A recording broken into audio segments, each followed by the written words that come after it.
What's up? It's Megan here with the Austin Underground. Hanging out with Linying today. You're here for South by. Yes. Yes, right. You are, in fact.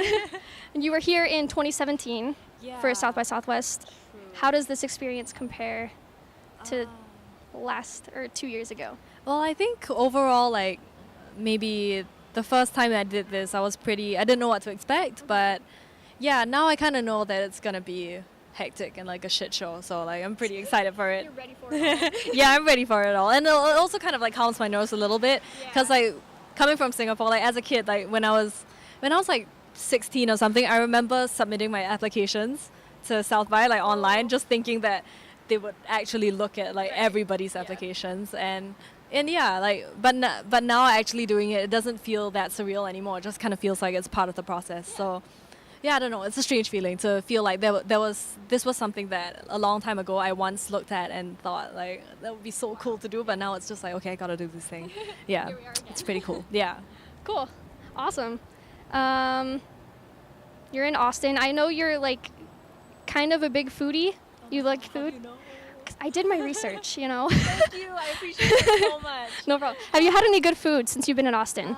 Yes. So this one thing that I love, I always think about this, Gus's fried chicken.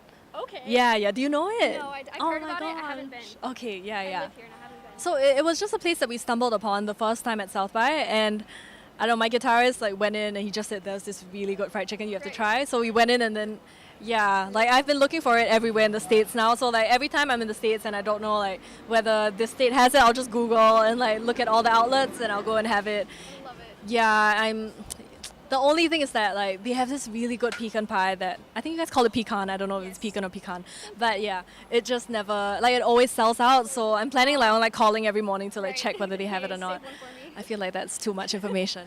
It's perfect. It's just the right amount of information.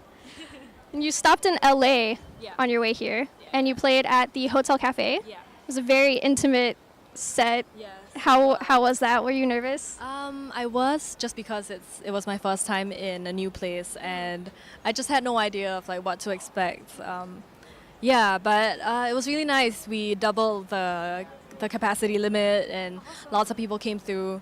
There was this one girl who drove from San Diego, and it was so sad because she was 6 months shy of 21 and she couldn't get in. Yeah, and like. So sad. Yeah, so I was like stressing out over it the whole time, and then I realized that in the middle of my second song, I was like, you know what? Someone take out their phone now, live stream it, and like tell her that like to watch it from outside. So she still got to see it. Yeah, and then we hung on Hat Pizza after, so that was really cool. Okay, do you prefer smaller crowds like that? Because I know you've done some bigger performances. You've done a lot of festivals and things like that. Do you prefer smaller ones or larger ones? Well, I mean, like the big crowds are fun because you get to kind of like act like a rock star, but I know that like the big crowds don't necessarily listen the way I want them to, and because I know that my music is like the way it's written it's from such an introspective and like enclosed space, and I know that often, like at least from what people tell me, like it's music that they listen to that they really have to kind of set aside the time to and really pay attention to. So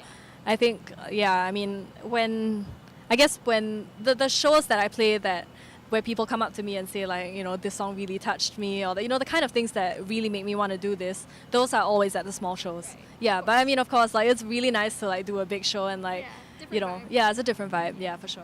Cool. And have you been to see anyone perform at South by yet? There's a lot of people here. Yeah. So I've just seen, I feel like I'm just so enthusiastic. I love it. It's great. Answering all your questions. I saw Cautious Clay. Awesome. Yeah, do you know him? I know Cautious.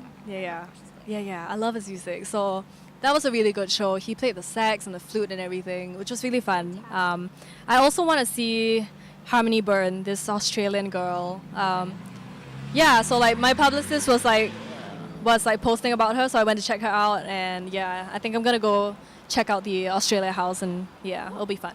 Love it. Yeah. Your newest song, All of Our Friends Know. Yeah. Very appropriately released on Valentine's Day. Was that intentional? By the label, yes. Okay. Not your decision? No. Okay. They were milking it. They were. I think it worked well, though. Mm-hmm. So just tell us a little bit about that song. What experiences might have inspired that? Well, that song was kind of, it's just kind of about you know, that feeling where you don't even realize that you're falling in love. And I think this might be specific to somebody who isn't really looking to fall in love.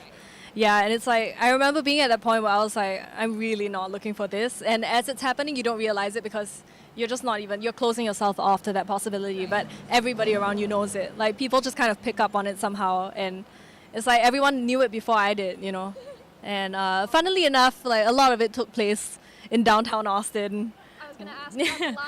Yeah, I knew you were gonna, so I just like didn't want to look like a, you know, a deer in headlights. But yeah, like, yeah, I just remember it being really like giddy and dizzy, and like it's just that like ridiculous feeling, you know, when you don't know what you're doing. And yeah. It's good. It's a really, really good song. It's a good listen. Big fan. So, how did you initially get into music? Like, I know you play a couple of instruments. Were you from like a family of musicians, or did you just teach yourself? No, not at all. So my mom is a math teacher. My dad runs his own business. Yeah, he's an engineer as well. So yeah, my brother is a history PhD student. Nobody's musical. Yeah, I don't know where I came from, but I got into it because like my mom just made us take piano lessons, and yeah, my brother didn't react too well to it, but I did, so I just went on with it. And then I guess in the middle of school, I just kind of like got too lazy to do my homework, and then I'd procrastinate, and then I'd like post videos on YouTube. And yeah, I think that was kind of how I kind of developed my sensibility for music, I suppose. Yeah. And now here you are. That's good. I'm glad it happened how it did. And do you play a large role in the production of your own music? Oh, definitely. Are you like, yeah? Yeah, a lot. So, like, I guess I'm a bit of a micromanager. It's really hard for me to work with producers because I'm always kind of like, I want to change this, I want to change that, but I don't really have the skill set to do it.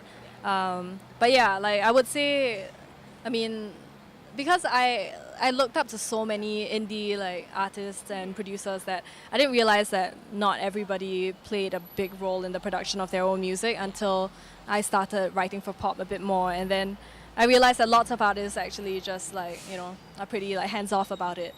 Yeah, which might be a good thing because it lets a producer, you know, flesh out their art in a more like an unrestricted way. But for me, I'm really specific about the kind of sounds I want in the music. Yeah. It's just the way I approach like my own personal music. Yeah. That's cool. I mean, I think it shows. You have a very unique sound, and I think your touch is in there. I love it. And what's your favorite track that you've put out so far, from like Paris 12 to now? Well, my favorite track is not out yet. Oh. Yeah. You heard it here first. Okay, and it feels like you're entering a new era with your music a little bit. Paris 12 had like a indie alternative kind of vibe. Yeah. Now you're more like electronic. Do you think that was a conscious decision, or did it just evolve? I think, yeah, I mean, I struggle a lot with like kind of thinking about where to place my music because like the more I get into it and the more a part of an industry I become, I start thinking about these things, but I also try not to let it affect the process too much because you know, I really want the music to be a means of like expression for the feeling that I'm feeling. But yeah, I think the change has been pretty organic in the sense that Paris 12 was pretty cathartic, and it was, you know, simply put, a breakup album. And these like emotions are things that like, you know, I'm not gonna constantly feel this way, you know, as time passes and like as I grow as a human being, you know.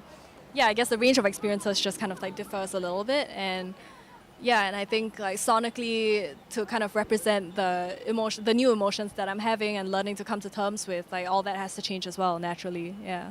What are you listening to recently that might be influencing maybe your sound, or just whatever you're a fan of? Too much Ariana Grande. You can't go wrong with Ariana Grande. Really can't. I don't know. You like her new tracks?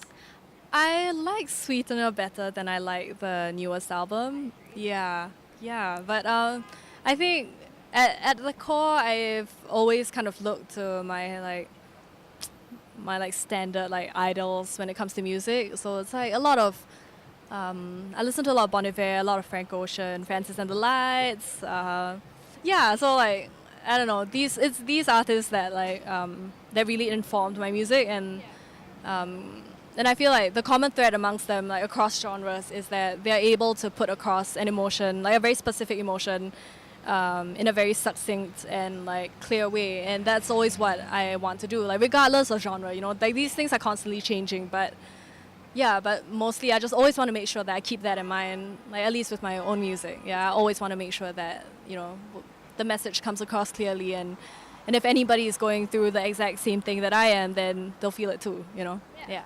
Cool. So like globally, have you noticed differences among like the audiences and how they react to your music and how they take it in?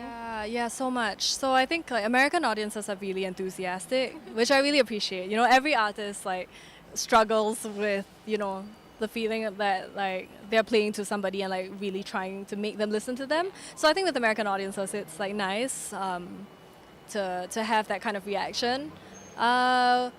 With I guess in Asia it differs a lot, like, you know, from country to country. I mean, in my home country in Singapore, of course, it's the easiest kind of audience to play, because I think like the people who show up are familiar, and I don't feel so much like I'm trying to, you know, pitch something to you. Yeah, and it's home. But probably like Japan stood out because the audiences are really like respectful and quiet. So I think many of the bigger bands that play at the festivals that don't really understand like the Japanese audience, like they might get a bit like offended or intimidated. Yeah, because like, you know, at the end of the song, everyone just like claps. I know there's no like or, like no screaming throughout the song. They always like everyone shuts up and like really tries to listen. Interesting. Yeah, so I mean that was a pretty cool experience. Yeah. That's cool. Okay, so you hinted back in an interview, I think it was 2018, that Tall Order was the first of like a collection of songs, and you told us a second ago that there's another track in the works. Yeah. Can we expect maybe an album? Yes. Yeah, it's coming. I don't know the details yet, but it's coming. Yeah. How many tracks do you have right now lined up? I have no idea. It's all right. We're ready for it. Thank you. We are excited. Thank you for hanging out with us. Thank you for having me. It was a really good time. Thank you. Make sure to follow us on Austin Underground. We're on every social media platform. We're on YouTube, austinunderground.org, and make sure to give Linying a listen. She's on Spotify, iTunes, Apple probably. Music, Everywhere SoundCloud. else you don't listen to, like it's probably there. And she's also on Instagram and Twitter at Linying Music, right? Yes. Okay. Give her check her out for sure. Thanks for watching. See you next time.